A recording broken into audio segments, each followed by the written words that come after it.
جس طرح کے میں عرض کر رہا تھا کہ بڑے بڑے مولوی، بڑے بڑے حضرت، بڑے بڑے علامے، بڑے بڑے فہامے، اپنے آپ کو بڑے بڑے قائد اور لیڈر کہلانے والے، جن میں حضرت مولانا اعتصام علی ظہیر صاحب جو ہماری جماعت کے بڑے خطیب ہیں، مقرر ہیں، میں ان کو اچھی طرح جانتا ہوں، وہ مجھ سے اچھی طرح واقف ہیں۔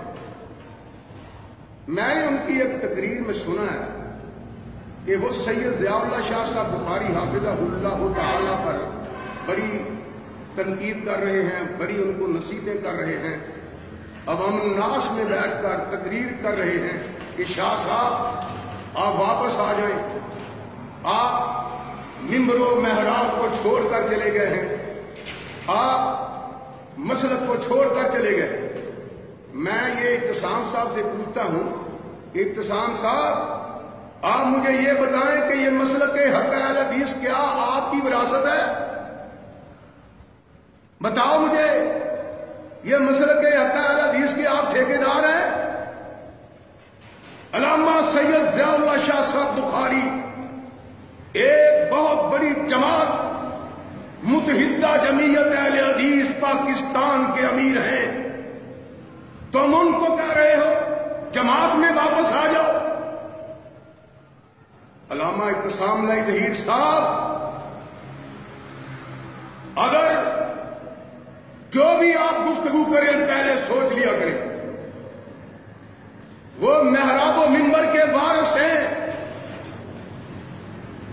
ان کا نانا علی ہے، ان کا بابا، ان کا نانا رسول اللہ ہے اور ان کا بابا علی ہے، وہ ممبر و محراب کے وارث ہیں، وہ جس کو چاہیں ممبر و محراب سے اتار سکتے ہیں۔ تم کون ہو ان کو ممبر و محراب کی دعوت دینے والے؟ اس لیے بعض ایسے مولوی جو شاہ صاحب پر فتوے لگاتے ہیں کہ یہ سید نہیں ہے، اور ٹوبے کے رہنے والا ایک ملا برق توحیدی اس کا نام ہے، وہ کہتا ہے کہ یہ سید نہیں ہے۔ پورے پاکستان کے اہل حدیث اور غیر اہل حدیث یہ جانتے ہیں کہ سید ضیاء اللہ شاہ صاحب بخاری سید ہیں۔ یہ کتنا بڑا جھوٹا ہے، جو جھوٹا ہو وہ کاذب ہوتا ہے، جو کاذب ہوتا ہے قرآن نے کہا ہے لعنت اللہ علی الکاذبین، اس لیے جو جھوٹ بولتے ہیں ان پر اللہ کی لعنت ہے۔ سید ضیاء اللہ شاہ بخاری سید ہیں۔ ان مولویوں کو تکلیف کیوں ہے شاہ صاحب سے؟ اس لیے کہ یہ حسین کا تذکرہ کرتے ہیں، اپنے جلسوں میں، اپنی تقریروں میں اہل بیت اطہار کا ذکر کرتے ہیں، آل محمد کا ذکر کرتے ہیں، مولا علی کا ذکر کرتے ہیں علیہم الصلوۃ والسلام۔ ان پاک باز ہستیوں کی وکالت کرتے ہیں۔ اس لیے پورے پاکستان میں جو ناصبی ملا ہیں، جو یزیدی ملا ہیں، وہ شاہ صاحب سے تعصب اور بغض رکھتے ہیں۔ مولویوں، حضرت امام شافعی رحمت اللہ علیہ کو بھی یہ کہا گیا تھا کہ شافعی صاحب تم اتنا تذکرہ کرتے ہوئے اہل بیت اطہار کا تم رافضی ہو۔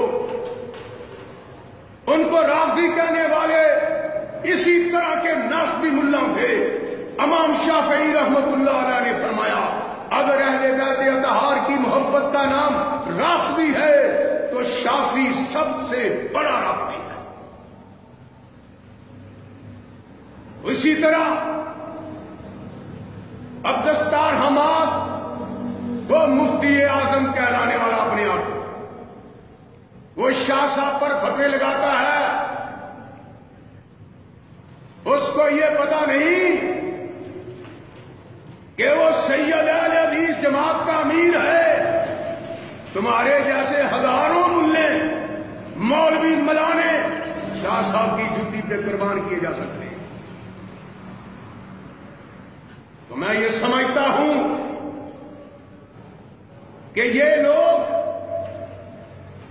جو ملک میں فتنہ برپا کر رہے ہیں، شیعہ سنی کے درمیان تضاد پیدا کر رہے ہیں، میں حکومت پاکستان سے اپیل کروں گا ان ملانوں پر مقدمہ چلایا جائے، ان ناصبیوں یزیدیوں کو جیلوں میں بند کیا جائے۔ یہ ملک میں فتنہ برپا کر رہے ہیں، شیعہ سنی کو ہوا دے رہے ہیں۔ شاہ صاحب، تم ان سے ملاقاتیں کرتے ہو جو اصحاب رسول پر تبرہ کرتے ہیں، حضرت ابوبکر صدیق کو گالی دیتے ہیں، حضرت عمر کو گالی دیتے ہیں، حضرت عثمان کو گالی دیتے ہیں، رضوان اللہ علیہم اجمعین۔ اصحاب رسول کے قدموں کی خاک ہماری آنکھوں کا سرما ہے۔ ہم نے آج تک کسی شیعہ سے اصحاب رسول کے متعلق گالی نہیں سنی۔ جن کے ساتھ ہمارا تعلق ہے، جن کے ساتھ ہماری وابستگی ہے، وہ یہ کہتے ہیں کہ اصحاب رسول ہماری آنکھوں کا تارا ہے، ان کے قدموں کی خاک ہمارے آنکھوں کا سرما ہے۔ اس لیے میں ان ملاؤں کو، یہ جو علامہ حضرات ہیں، یہ بہت بڑے مفتی حضرات ہیں، ان کو شرم آنی چاہیے کہ سید السادات، امام العصر، خطیب العصر، حضرت علامہ سید ضیاء اللہ شاہ صاحب بخاری کے متعلق جو تم نے غلط گفتگو کی ہے، اپنے رب سے اپنے اس گناہ کی توبہ کر لو، اسی میں بہتری ہے اور اسی میں تمہاری نجات ہے۔